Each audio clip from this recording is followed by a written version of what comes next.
l'accompagnement des salariés s'occupant d'un proche en situation vulnérable. Le cas des aidants est particulièrement intéressant. On va avoir ce témoignage d'une dizaine de minutes avec Sophie Ferreira, le Morvan d'April, qu'on peut accueillir sur scène, s'il vous plaît. Bienvenue, je vous en prie.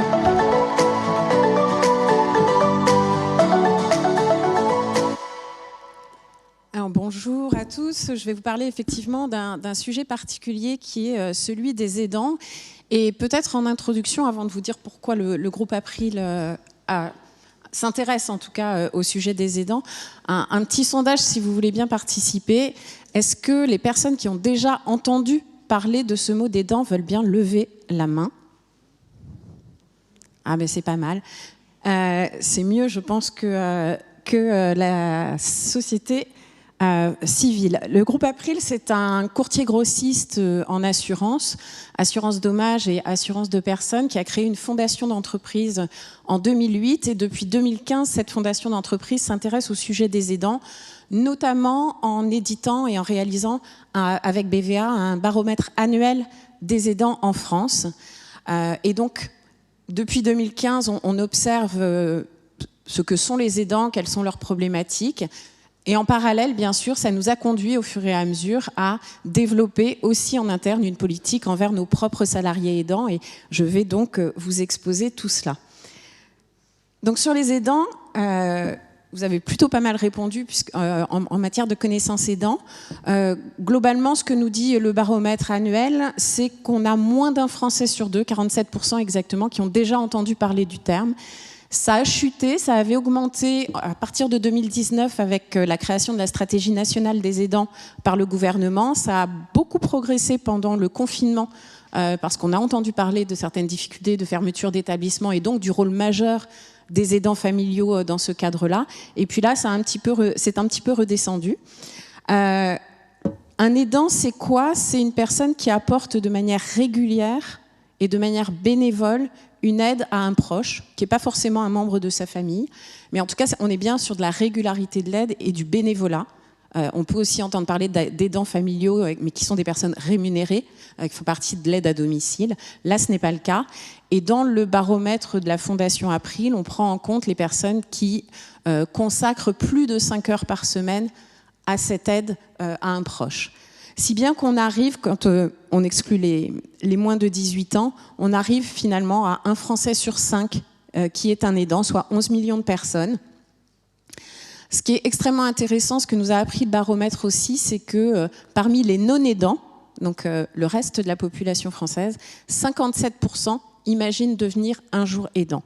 Et c'est quelques chiffres en introduction pour vous exposer en fait l'importance finalement d'un sujet dont on parle encore trop peu, en tout cas en France. Alors qu'est-ce que ça veut dire du point de vue des salariés ensuite? Eh bien finalement, quand on regarde, parmi ces aidants, 70% sont en situation active, 60% sont salariés, si bien qu'on a un salarié sur 4 qui est aidant. Je vous ai mis la courbe à côté parce que, évidemment, avec le vieillissement de la population, avec l'allongement du temps de travail, c'est une population, les salariés aidants, qui est en augmentation. Chez April, on a réalisé une enquête propre à notre situation et on a évalué le nombre des salariés aidants à 28%. Alors, du fait d'un thème qui est évidemment extrêmement présent dans l'entreprise, on suppose que les aidants ont beaucoup répondu à ce sondage, mais vous voyez, on est quand même sur... oui, une personne sur 4, ça veut dire un collègue sur 4 parmi les 4 à qui vous dites bonjour le matin, qui potentiellement, avant d'arriver à l'entreprise, est passé aider sa mère ou à consacrer 1 heure, voire plus, à aider un proche en situation de handicap, par exemple. À quels défis sont soumis ces salariés aidants? Eh bien, vous le voyez, à évidemment un sujet de conciliation vie professionnelle, vie privée. Vous venez de voir que c'était extrêmement important. Et là, en fait, on va venir ajouter l'aidance dans cette difficulté de conciliation, parce que non seulement il va falloir concilier sa vie professionnelle et sa propre vie personnelle, mais en plus, il va falloir concilier une vie privée qui n'est pas tout à fait la sienne, qui est celle de la personne aidée, ou en tout cas de cette relation aidant-aidé. Et donc, vous imaginez bien que ça complexifie cette gestion et que c'est sur la vie privée personnelle de l'aidant que beaucoup de choses vont se jouer, puis ensuite, évidemment, sur le travail. Beaucoup d'aidants sont confrontés à des difficultés financières aussi, qui peuvent être soit parce que l'aidé n'a pas suffisamment de moyens et l'aidant va contribuer financièrement à cette gestion de l'aide, soit parce qu'il a renoncé, il s'est mis à temps partiel pour pouvoir arrêter son emploi à un moment donné, pour pouvoir aider. Et donc, il y a une réduction de salaire. Ça a évidemment un impact sur le déroulé de la carrière, quand vous vous absentez, quand vous êtes à temps partiel, quand vous avez des trous dans la raquette. Évidemment, on peut imaginer qu'il y a un déroulé de carrière qui est plus complexe. Bien entendu, on va retrouver toutes les problématiques de charge mentale, d'épuisement physique, bien souvent une exposition à des risques santé qui sont accrus parce que les aidants, devant une situation d'une personne aidée qui a des problématiques de santé, estiment que leurs problématiques de santé sont moins importantes et donc vont beaucoup moins chez le médecin, font beaucoup moins attention à eux. Et donc on a une santé qui se dégrade de ce fait-là, et aussi du fait que très souvent, l'aide qu'ils apportent peut être physiquement éprouvante, notamment quand il s'agit de manipuler quelqu'un en situation de handicap qui peut avoir une mobilité complexe.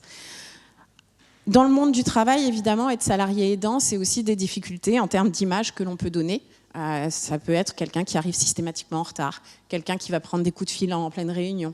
Voilà, donc on a des problématiques d'image, d'intégration au sein du collectif de travail, et puis tout bonnement des problématiques de se faire connaître, faire reconnaître sa situation et tout simplement en parler. Alors en quoi les salariés aidants sont un enjeu? Alors évidemment, vous l'aurez compris, c'est un enjeu en tant qu'employeur, mais ça va bien au-delà. Et je vous ai mis finalement les enjeux de responsabilité sociétale auxquels l'aidance vient toucher. On a évidemment en premier lieu des sujets d'égalité homme-femme, parce que la majorité des aidants sont des aidantes. On a un sujet d'inclusion, de non-discrimination. Comment prendre en compte ces salariés-là sans les pointer du doigt, les discriminer? Comment les intégrer correctement? On a effectivement tous les sujets de qualité de vie au travail, de bien-être et de collectif de travail. On a le sujet dont on a parlé tout à l'heure d'assurer à ces salariés aussi un équilibre vie professionnelle, vie personnelle qui est bien sûr plus complexe à organiser. On a tous les sujets de dialogue, d'écoute, de dialogue social aussi, puisque ce sont des sujets désormais qui sont discutés au sein des CSE. Et puis on a un sujet qui est peut-être le moins abouti, en tout cas quand on parle de salariés aidants, c'est finalement ces aidants acquièrent un certain nombre de compétences qui ne sont pas que des compétences médico-sociales, mais des compétences organisationnelles, des compétences d'hyper-agilité. Et finalement, comment est-ce qu'on peut valoriser dans les entreprises ces compétences acquises grâce à l'aidance? Et puis, bien sûr, c'est ce que je vous disais tout à l'heure, avec le vieillissement de la population, l'allongement de la durée du travail, on va avoir non seulement un nombre d'aidants qui va s'accroître, mais en plus, ce qu'on commence à peine à constater dans le baromètre, c'est des cas de multi-aidance. C'est-à-dire que non seulement je vais aider peut-être mon parent âgé, mais je vais être amené à aider mon conjoint, et peut-être qu'en plus, j'aide mon enfant qui peut avoir une maladie chronique ou un handicap, par exemple. Donc aujourd'hui, un tiers à peu près des aidants sont dans des situations de multi-aidance. Alors que peut faire l'entreprise ? Quelques catégories, et puis après je rentrerai plus dans le détail sur ce qu'on a mis en place chez April pour que ce soit utile. Première chose à faire, évidemment, c'est évaluer combien est-ce qu'on a d'aidants, qui sont-ils, quelles sont leurs situations, quels sont leurs besoins.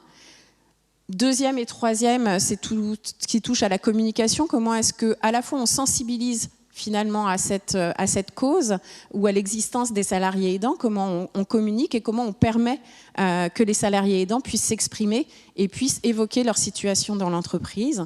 Enfin, c'est évidemment que peut-on mettre en place comme dispositif d'aide et de soutien, et puis cette question dont je vous parlais tout à l'heure de la valorisation des compétences. Chez April, on a mis un certain nombre de choses en place. C'est très loin d'être parfait. On a évidemment beaucoup travaillé sur cette question de la sensibilisation puisque la fondation d'entreprise s'était intéressée à ce sujet-là. Donc on a évidemment exploité ce que la fondation avait fait pour pouvoir communiquer auprès de nos salariés. Donc on communique chaque année sur notre baromètre annuel, en général à l'occasion du 6 octobre, qui est la journée nationale des aidants. On a réalisé une web-série Paroles d'aidants. La première regroupait des aidants connus est moins connue. La deuxième regroupe non seulement des aidants connus, mais aussi des salariés qui ont accepté de tourner des petites vidéos, et on diffuse ces vidéos sur l'ensemble des réseaux sociaux, sites internet, en interne. Et puis on a transformé une partie de cette web-série également en podcast thématique pour pouvoir toucher autrement du public. Donc ça, ce sont des choses qu'on diffuse de manière large auprès de la société civile, qu'on diffuse dans l'entreprise et qu'on met à disposition. Donc si vous en avez besoin et vous souhaitez utiliser, ce sont évidemment des sources qui sont en accès libre et sans aucun droit. On organise également régulièrement des conférences, et puis on a la chance sur la métropole lyonnaise d'avoir un guichet unique aussi ressources pour les aidants dont on fait la promotion auprès de nos salariés. Ensuite, on a évidemment, je vous en parlais, réalisé cette enquête salariés aidants avec BVA, ce qui nous a permis de connaître précisément, faire un état de la question en tout cas au sein du groupe. On a étendu notre mission handicap aux aidants pour leur créer un point d'entrée, à la fois un point d'entrée ressources et puis un point d'entrée de dialogue. Donc ça, c'était une vraie volonté.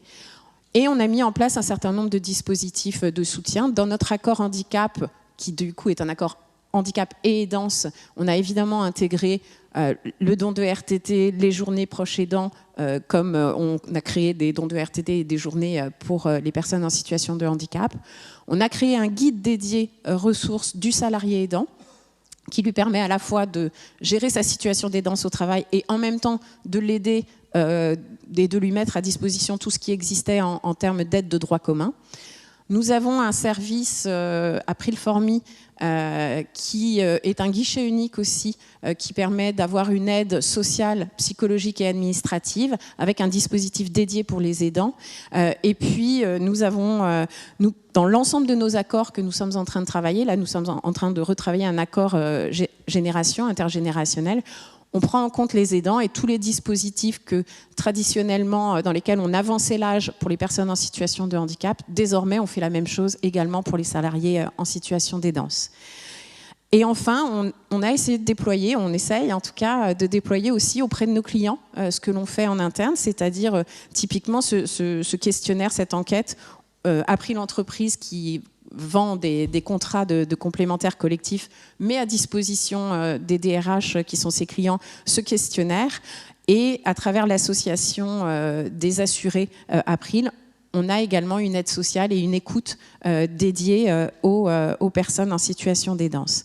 Ce qui nous reste à faire, c'est à travailler tout l'axe prévention santé spécifique des aidants, tout l'axe valorisation des compétences que nous n'avons pas du tout pour l'instant acté, et de manière plus anecdotique aussi, de créer ces fameux espaces de parole, puisqu'aujourd'hui on s'aperçoit que la mission handicap et aidant ne suffit pas en tout cas à déployer la parole. Donc on souhaiterait également créer des cafés des aidants, par exemple, comme peuvent l'organiser certaines associations.